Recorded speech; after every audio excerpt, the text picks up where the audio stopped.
मुल्क की सियासत बदल रही है। मुल्क की फिजाओं में, मुल्क की हवाओं में सियासत का जो जुनून सवार है वो आप तमाम लोग देख रहे हैं। मुल्क की सियासत दिन ब दिन करवट ले रही है, क्योंकि आने वाले उत्तर प्रदेश के विधानसभा चुनाव में 2022 में जो होने वाले हैं, और उसको लेकर सोशल मीडिया पर, प्रिंट मीडिया पर लगातार घमासान मचा हुआ है।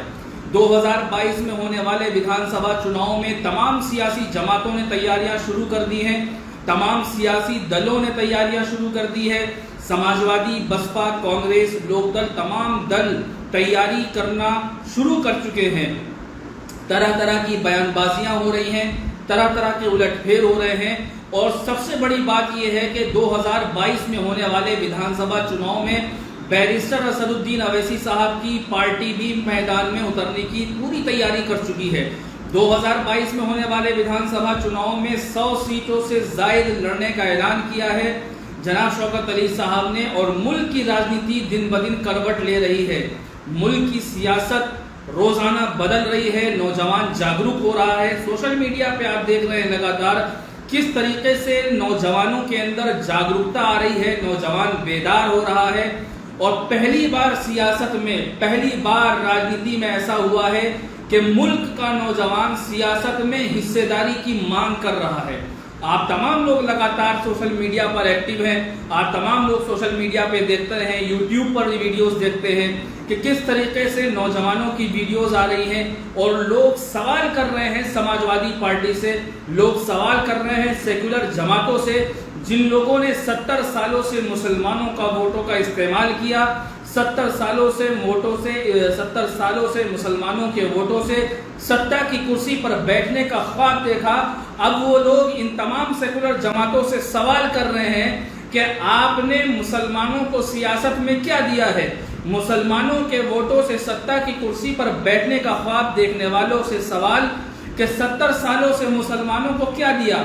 समाजवादी पार्टी 92 के बाद से उत्तर प्रदेश की राजनीति में सरगर्म हुई, उत्तर प्रदेश की राजनीति में कदम रखा।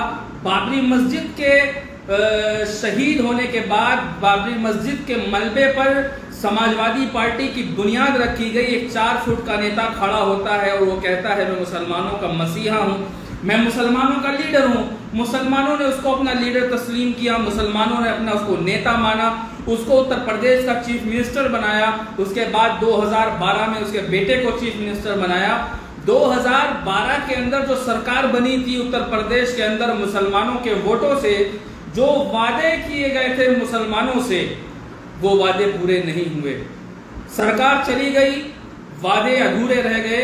सवाल ये है मुसलमानों का कि 2012 के अंदर समाजवादी पार्टी उत्तर प्रदेश की सत्ता की कुर्सी पर बैठने से पहले कहती है मुसलमानों को 18% आरक्षण देंगे। 5 साल सत्ता की कुर्सी पर बैठे रहे, 5 साल सत्ता की मलाई खाई, लेकिन मुसलमानों से किए हुए वादे पूरे नहीं हुए। 18% आरक्षण का लॉलीपॉप दिया गया, वो पूरा नहीं हुआ। बेकसूर मुसलमान जो जेलों के अंदर कैद हैं, उनकी रिहाई का वादा पूरा नहीं हुआ। उर्दू मीडियम स्कूल खोले जाएंगे, उर्दू भाषा को दूसरी भाषा को दर्जा दिया जाएगा। ये तमाम बहुत सारे वादे हैं जो मुसलमानों के साथ किए गए थे, और मुसलमानों को लॉलीपॉप दिया गया था कि मुसलमानों को हम ये चीजें देंगे।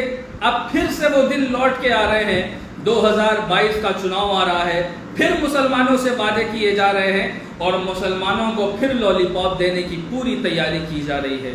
सवाल नंबर 1 ये है कि उत्तर प्रदेश की राजनीति में समाजवादी, बसपा, कांग्रेस, लोकदल, असपा, चंद्रशेखर की पार्टी और ये तमाम सियासी जमातें इलेक्शन में हिस्सा ले सकती हैं, तो बैरिस्टर असदुद्दीन ओवैसी साहब की सियासी जमात मजलिस इत्तेहादुल मुस्लिमीन 2022 के चुनाव में हिस्सा क्यों नहीं ले सकती, एक बड़ा सवाल है।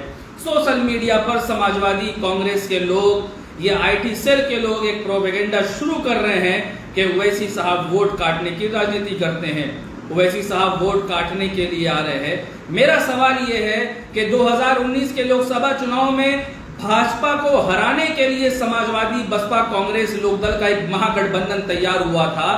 उस महागठबंधन ने भाजपा का क्या उखाड़ लिया।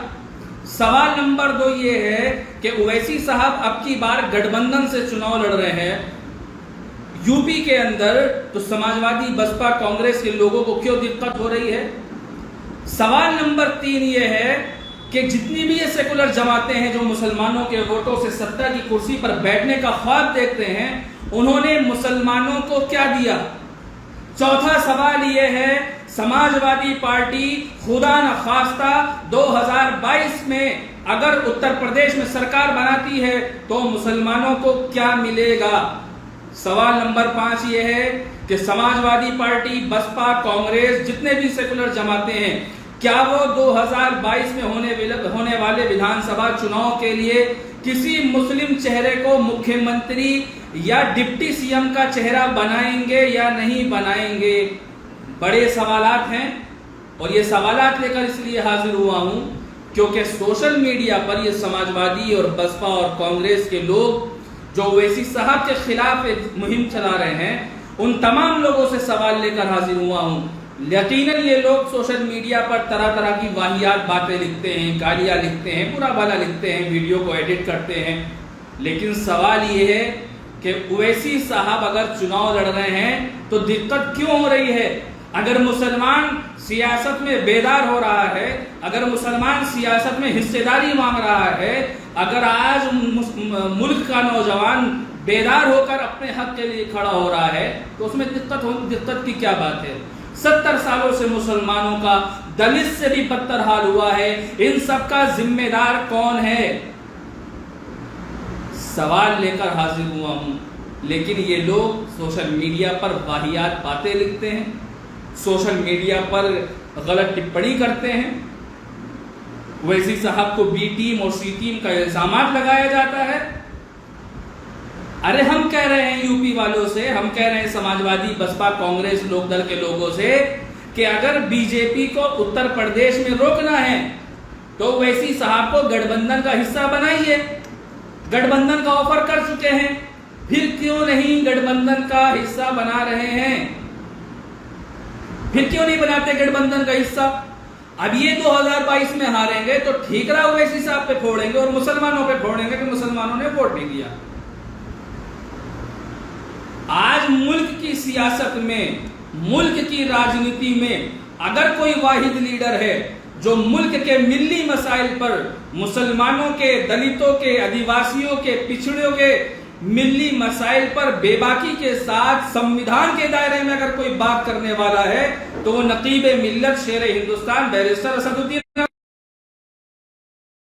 ओवैसी साहब जैसा बेबाक और काबिल और ज़हीन और खूबसूरत और शिक्षित लीडर इस वक्त मुल्क के अंदर मौजूद नहीं है। नौजवानों, अपने अंदर बेदारी पैदा करो, अपने हक के लिए, अपने इंसाफ के लिए मुनज़्ज़म और मुत्तहिद होकर आवाज़ को बुलंद करिए, अपनी जमात को तैयार करिए, अपनी लीडरशिप को तैयार करिए। यकीनन जब तक लीडरशिप तैयार नहीं होगी, अपना कायद नहीं होगा, अपना लीडर नहीं होगा, अपना अमीर नहीं होगा, किसी भी मसले का हल होने वाला नहीं है। या आप तमाम लोग देख रहे हैं, आपके मुद्दों पर कोई बोलने वाला लीडर कोई मौजूद नहीं है। मॉब लिंचिंग पर, बाबरी पर, दादरी पर, ट्रिपल तलाक पर बहुत सारे मसले हैं जिन पर कोई लीडर नहीं बोला। अगर कोई बोला तो वो बैरिस्टर असदुद्दीन ओवैसी साहब बोले। इसलिए मुल्क के सियासत में आपको हिस्सेदारी लेनी होगी। ताबेदारी करते करते जमाना गुजर गया, ताबेदारी करते करते 70 साल का अरसा गुजर गया। आखिर कब तक जिंदाबाद और मुर्दाबाद के नारे लगाते रहोगे? आखिर कब तक कुर्सी और दरी बिछाने का और माइक लगाने का काम करते रहोगे? आखिर कब तक तेजपात के पत्ते की तरह इस्तेमाल होते रहोगे? मैं उकसा नहीं रहा हूं, मैं बता रहा हूं आपको कि मुल्क की सियासत में हिस्सेदारी मांगिए, ताबेदारी नहीं चलेगी।